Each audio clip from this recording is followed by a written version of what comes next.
Good morning to all of you बेटा, good evening, good night. जब भी आप वीडियो को ऑब्जर्व कर रहे हो, welcome to class 10th। First of all 9th का रिजल्ट देखा होगा, नहीं देखा होगा, पर एक बात तो समझ में आ गई कि 9th का रिजल्ट चाहे जैसा भी हो, 10th का रिजल्ट बहुत इंपॉर्टेंट है। बिकॉज 10th के रिजल्ट से मेरे डिक्लेयर नहीं हुए, बिकॉज अब तक कॉपी चेक नहीं हो जाएगी, रिजल्ट डिक्लेयर नहीं होने वाला बेटा। तो इसका मतलब 10th का लिए बहुत इंपॉर्टेंस तो है। इसीलिए लॉकडाउन में मैं सोच रहा हूँ कि आपकी क्लासेस कंटिन्यू करूँ, और ये छोटा सेटअप मैंने घर में तैयार किया अपने स्टोर रूम में, स्पेशली आप लोगों के लिए। चैप्टर के साथ साथ बस एक ही रिक्वेस्ट है कि एनसीईआरटी को फॉलो करते रहना। मैं चैप्टर एक्सप्लेन कर रहा हूँ, जहाँ आपको डाउट लगे आप व्हाट्सएप ग्रुप पे या कॉल पे मुझसे पूछ सकते हैं, ठीक है। Start with the topic. Chapter 1 chemistry, chemical reaction and equation. But इसमें पार्ट और है, वो है केमिकल इक्वेशन बैलेंस करने का। तो अगर आपको आता हो तो अच्छी बात है, अगर नहीं आता होगा तो एक अलग से वीडियो बना दूंगा आपके लिए कि कैसे केमिकल इक्वेशन को बैलेंस किया जाता है। अभी हम सिर्फ इसमें बात करेंगे केमिकल इक्वेशन क्या होता है, क्यों ये इंपॉर्टेंट है और क्यों उसको बैलेंस किया जाता है और किस किस टाइप का होता है। तो फर्स्ट ऑफ ऑल बात करते हैं केमिकल इक्वेशन। बेटा किसी भी केमिकल इक्वेशन में जो ये लेफ्ट पार्ट होता है हम इसको बोलते हैं रिएक्टेंट, और राइट पार्ट को बोलते हैं प्रोडक्ट, ठीक है। अब कहीं भी मतलब यूनिवर्सल है, आप कहीं भी जाओगे वर्ल्ड के किसी कोने में, जब भी आप केमिकल इक्वेशन को रिप्रेजेंट करोगे आप इसी फॉर्मेट में करोगे, रिएक्टेंट एंड प्रोडक्ट। और केमिकल इक्वेशन जब तक वो अनबैलेंस्ड है हम उसको बोलते हैं स्कैटर्न इक्वेशन, ठीक है। फिर केमिकल इक्वेशन को बैलेंस करते हैं। किससे बैलेंस करते हैं? ताकि यहां से ये प्रूफ हो जाए, जो क्लास 9 में आपने पढ़ा है, law of conservation of mass, कि atom can neither be created can not be destroyed. इसका मतलब ये हुआ कि जब एटम ना बन रहे हैं ना डिस्ट्रॉय हो रहे हैं किसी केमिकल इक्वेशन में, तो जब भी रिएक्शन होगा उनके नंबर ऑफ एटम हमेशा सेम होंगे, बिकॉज यूनिवर्स में मास पूरा का पूरा कांस्टेंट है, ठीक है। तो हमने केमिकल इक्वेशन यहाँ बैलेंस कर लिया, ठीक है। स्टार्ट करते हैं। आपके जो फर्स्ट टॉपिक है वो है टाइप ऑफ केमिकल इक्वेशंस या रिएक्शंस। तो सबसे पहले हम बात करते हैं कॉम्बिनेशन रिएक्शन। देखो इक्वेशन बैलेंस करने का जो काम है हम साथ साथ में करते रहेंगे अपने टॉपिक के साथ साथ, ठीक। तो पहले बात करते हैं कॉम्बिनेशन रिएक्शन।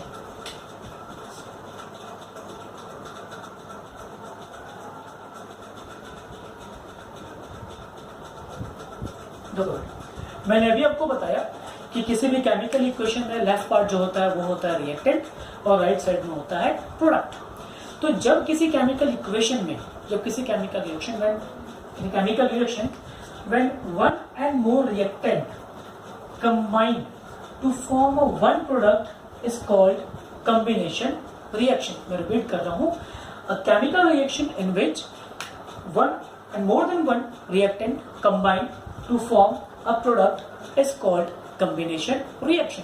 नाम पे छुपा हुआ है कॉम्बिनेशन, मतलब कंबाइन करना, जोड़ना। एग्जांपल लेते हैं, सपोज अपने एग्जांपल लेता हूं, N2 plus S2 will form ammonia. Question balance करते हैं, दो यहाँ पे है, दो यहाँ पे है, इसको किया 6 हो गया, ठीक, क्लियर। एग्जांपल लेते हैं, H2 प्लस O2 क्या बन गया, H2O, बैलेंस हो गया। Na2 प्लस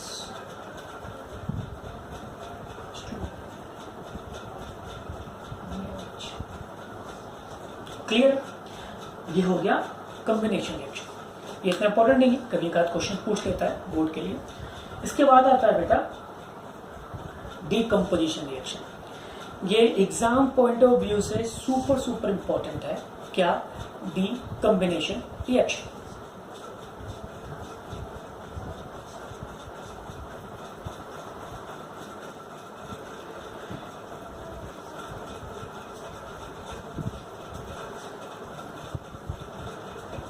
सॉरी, इसके बाद आता है बेटा डीकम्पोजिशन रिएक्शन।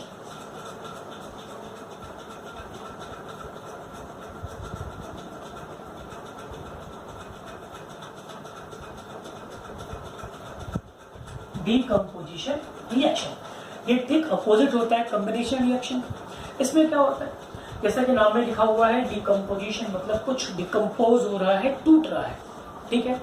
तो कोई चीज जब भी टूटती है वो अपने आप नहीं टूटती। अगर मान लो ये पेन ऐसा रखा हुआ है, अपने आप इसका कैप टूट कर अलग नहीं हो सकता जब तक कि मैं इस पर कोई एनर्जी खर्च ना करूं।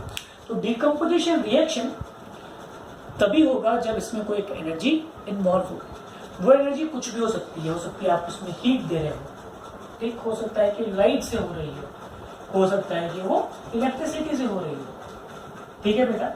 मतलब कोई ना कोई फॉर्म का हमको एनर्जी देना है, क्योंकि बिना एनर्जी दिए ये रिएक्शन पॉसिबल नहीं है। और यही पार्ट जो है इसे बोर्ड एग्जाम के लिए वेरी वेरी इंपॉर्टेंट बनाता है, क्योंकि जनरली एक क्वेश्चन 3 नंबर में आता है और ये एक लौता केमिकल इक्वेशन है, एक एग्जांपल है टाइप ऑफ केमिकल रिएक्शन का, इक्वेशन का, इसमें आपको 3 सब कैटेगरी मिलती है, ठीक है। इसको बहुत ध्यान से पढ़ेंगे हम लोग, राइट, ऑब्जर्व करते हैं। तो those chemical reaction in which one reactant will decompose into 2 and more product by applying some kind of energy। मतलब ऐसे रिएक्शन जिसमें एक रिएक्टेंट ब्रेक होके 2 या 2 से अधिक प्रोडक्ट में कन्वर्ट हो रहा है एनर्जी को देने के बाद, फॉर एग्जांपल हीट, लाइट और इलेक्ट्रिसिटी, ठीक है। इसे भी यहाँ पे सबसे पहला कैटेगरी हम डिवाइड करते हैं थर्मल डिकम्पोजिशन।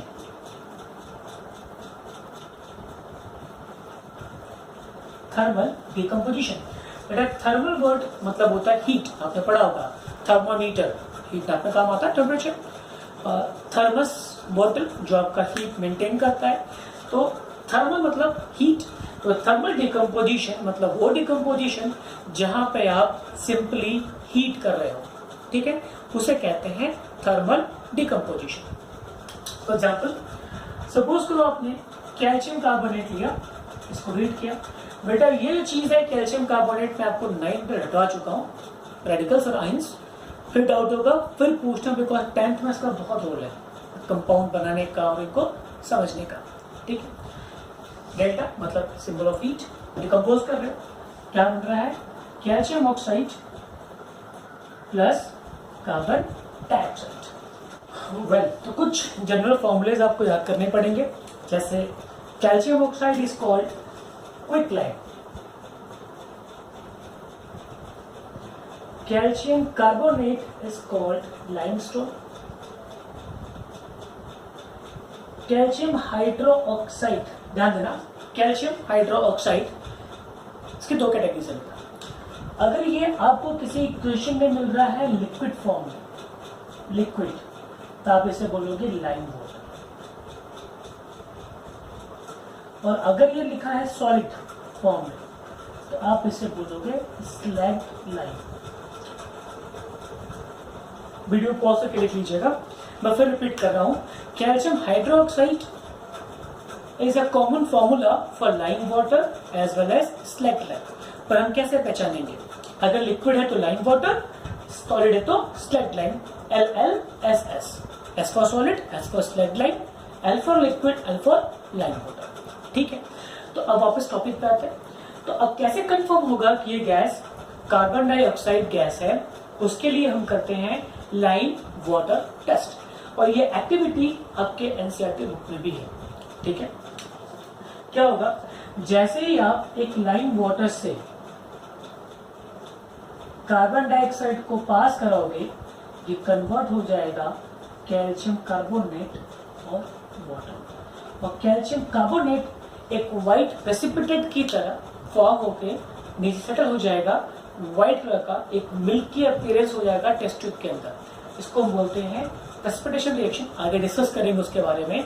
बट यहाँ आपको समझना है कि कार्बन डाइऑक्साइड गैस को हम कंफर्म करते हैं लाइम वाटर टेस्ट, क्योंकि बोर्ड एग्जाम में ये पूछेगा आपसे घुमा फिरा के कि gas X is evolved from a compound calcium carbonate while heating, that gas is colorless, odorless, how you will identify the gas? तो आपको लिखना पड़ेगा, we will go with the lime water test. और second is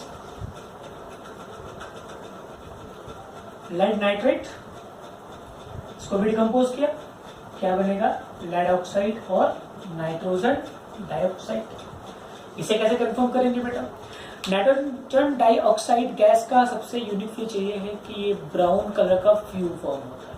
कैसा? Brown colour का। और जब आप हीट करोगे फेरस सल्फेट को, ये फॉर्म करेगा फेरिक ऑक्साइड और SO2 बट एग्जाम में इन तीनों क्वेश्चन में से कोई ना कोई एक हर बार जरूर पूछता है। तो हमें याद करना पड़ेगा कि हम कैसे पहचानेंगे कि कौन से वाले गैस की बात हो रही है। तो फिर रिपीट कर रहा हूं, अगर गैस इवॉल्व हो रही है, कलरलेस है और लाइम वाटर टेस्ट दे रही है तो वो गैस है कार्बन डाइऑक्साइड। अगर गैस ब्राउन कलर की रिलीज हो रही है तो वो गैस है नाइट्रोजन डाइऑक्साइड। और अगर गैस चोकिंग या पॉइजनस है तो वो गैस है सल्फर डाइऑक्साइड। ठीक है। तो थर्मल डिकम्पोजिशन मतलब आप किसी भी रिएक्टेंट को हीट प्रोवाइड कर रहे हो, थर्मल हीट प्रोवाइड कर रहे हो और वो डिकम्पोज हो रहा है दो या दो से अधिक प्रोडक्ट में, इसे हम कहते हैं थर्मल डिकम्पोजिशन रिएक्शन। ये 3 एग्जाम्पल आपके सामने हैं। इन तीनों में से एक अक्सर घुमा फिरा के पूछता रहता है। फिर रिपीट कर रहा हूं मैं, carbon dioxide we confirm with the lime water test, nitrogen dioxide we confirm with the brown gas, and sulfur dioxide and trioxide will be identified by their choking and poisonous character. Got it? Now, move to second part, that is this light.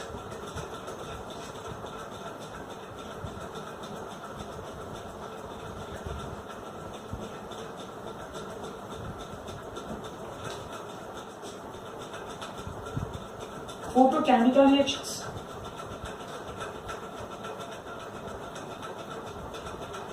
In this reaction, the decomposition will take place with the help of sunlight.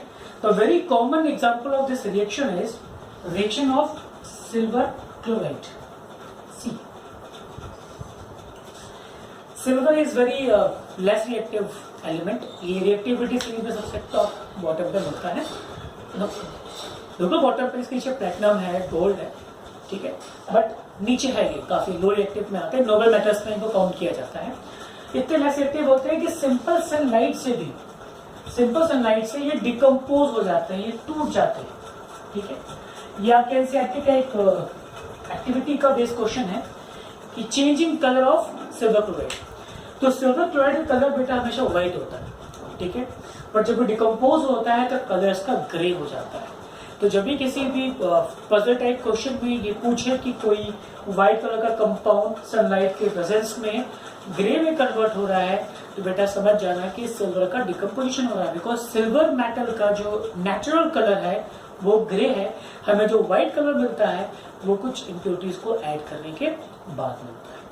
ठीक है, तो अब example में चाहे AgCl हो या AgBr हो या AgI हो, ठीक है, मतलब को मिला के मेटल का सॉल्ट के साथ कॉम्बिनेशन है।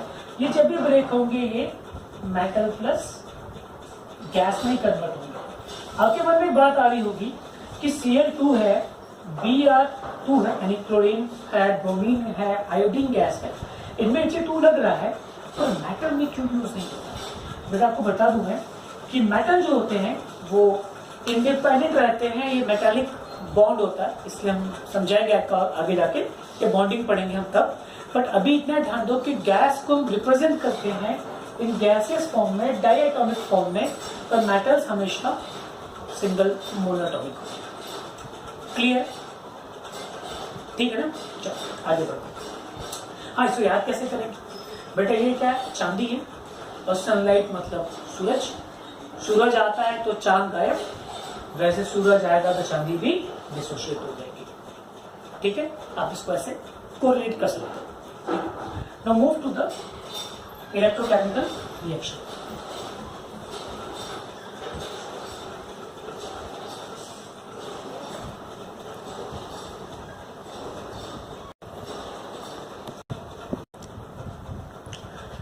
Well, let's talk about decomposition with the help of electricity. ये अपने आप में अलग ही इंपॉर्टेंट पॉइंट है। ठीक, क्या? वाटर का इलेक्ट्रोलिसिस। वाटर का इलेक्ट्रोलिसिस। देखिए ये क्या चीज है, हम जैसे ही वाटर को करंट पास कराएंगे, इलेक्ट्रिसिटी पास करेंगे, ये ब्रेक हो जाएगा वाटर, हाइड्रोजन गैस और ऑक्सीजन गैस में। ठीक, जो कोई चीज इवॉल्व होती है हम उसको रिप्रेजेंट करते हैं इस एरो से, ये चीज इवॉल्व हो गई है। ठीक, केमिस्ट्री। और जब कोई चीज नीचे इकट्ठा होती है प्रेसिपिटेट, हम हेड जो है नीचे डाउनवर्ड बनाते हैं। और समझते हैं इस पूरी एक्टिविटी को, ये क्या है। देखने में जितना सिंपल लग रहा है उतना सिंपल है नहीं, ये भी अपने आप में अलग ही क्वेश्चन क्रिएट करता है। इसमें 3 क्वेश्चन पूछता है। सबसे पहले पूछता है कि why do we add acid in electrolysis of water। दूसरा पूछता है कि why do we use graphite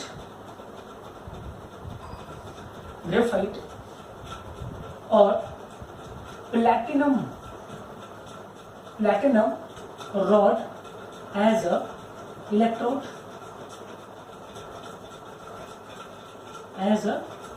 electrode, ठीक है। तीसरा, which gas will evolve more? Which gases will evolve more? Hydrogen और ऑक्सीजन। दूसरा, on which electrode?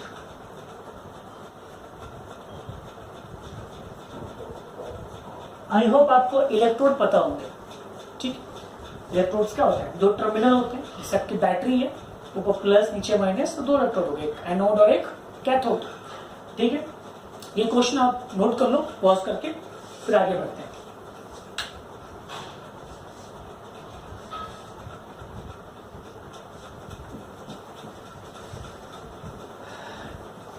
देखो, ये लेते हैं बीकर। ठीक, इस बीकर में हमने 2 इलेक्ट्रोड यूज कर लिया। Power supply negative positive. We know that the metals having the plus charge, मैंने पढ़ा आपने, हम उसे बोलते हैं कैटायन। तो प्लस कहाँ जाता है? माइनस के पास, तो हम इसको बोलते हैं कैथोड, बिकॉज कैथोड पे जाते हैं कैटायन। ठीक है, और एनाइन जो कि नेगेटिव होते हैं वो आते हैं प्लस पे, तो हम उसको बोलते हैं एनोड, बिकॉज एनाइन कहाँ आते हैं? एनोड। और बेटा जब भी ऐसे कोई लिक्विड, ये जो इलेक्ट्रोलाइट सेल यूज करते हैं, हमें यहाँ यूज करना पड़ता है इलेक्ट्रोलाइट। अब ये क्या बता, ऐसे केमिकल कंपाउंड जो पानी में जाके टूट जाते हैं और करंट को पास करने में हेल्प करते हैं, इनको हम कहते हैं इलेक्ट्रोलाइट। आपने एग्जांपल पढ़ा होगा प्रीवियस क्लासेस में, लाइक सॉल्ट, एसिड्स, बेसिस। तो हम यहाँ पे क्या यूज करेंगे? H2SO4। आई होप आपको पहला क्वेश्चन मिल गया होगा क्या, कि why do we use acid in the electrolysis of water? Why? Because this pure water doesn't contain any kind of free radicals and ions, so it's not going to conduct electricity। आप current pass होगा ही नहीं, तो ये process कैसे पूरा होगा? To complete this process of electrolysis, we use this acid H2SO4 compound। ठीक है, फिर उसके बाद अगला क्वेश्चन है कि why do we use this electrode as a graphite और platinum? दैट इसका रीजन ये है कि graphite is a carbon compound, it is a non-metal, so non-reactive, और it's a good conductor of electricity। And platinum is the least reactive, हमारे reactivity series के bottom पे आता है। इसका मतलब ये भी रिएक्शन नहीं करेगा। किससे रिएक्शन नहीं करेगा? जो यहाँ पे गैसेस निकल रही हैं। कौन सी गैस निकल रही है? और देखते बेटा, ये है वाटर। ठीक है, ये बन गया।